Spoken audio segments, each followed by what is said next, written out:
राष्ट्रवादी शरद पवार पक्षाकडून 5 उमेदवारांची यादी जाहीर। बारामतीतून सुप्रिया सुळे, शिरूरमधून अमोल कोल्हेंना उमेदवारी, तर निलेश लंके, अमर काळे, भास्कर भगरेंनाही उमेदवारी जाहीर।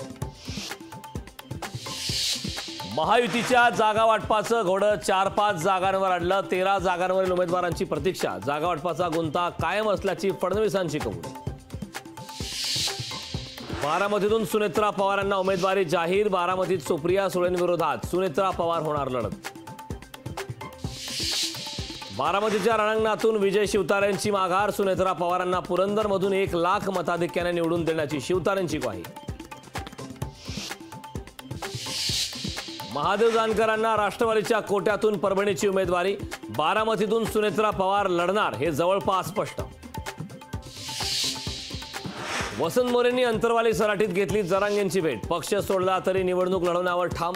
जरांगे पाटील माझा सक्षम उमेदवार म्हणून विचार करतील, वसंत मोरेंचं वक्तव्य।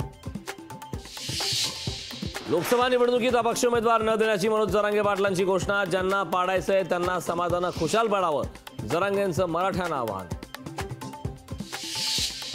आनंदराज आंबेडकर अमरावतीतून लोकसभा लढवणार। 2 एप्रिलला आनंदराज आंबेडकर भरणार उमेदवारी अर्ज। कार्यकर्त्यांच्या आग्रहामुळे आंबेडकर निवडणूक लढवणार। शांतिगिरी महाराज 7 मतदारसंघात उमेदवारी देणार। शांतिगिरी महाराजांची लोकशाही मराठीला माहिती। शांतिगिरी महाराजांची ही भूमिका राजकीय पक्षांसाठी डोकेदुखी ठरणार का, याकडे महाराष्ट्राचं लक्ष।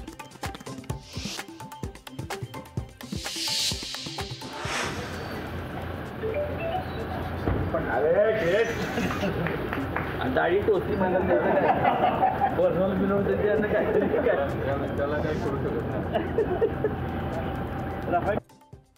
लोकसभा निवडणुकीत उदयनराजेंची केक डिप्लोमॅसी। वाढदिवसाच्या दिवशी उदयनराजेंची शिवेंद्रराजेंशी गळाभेट।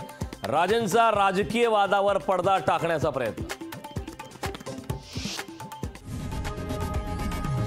लोकशाही मराठी ऐका, पहा, जागरूक रहा।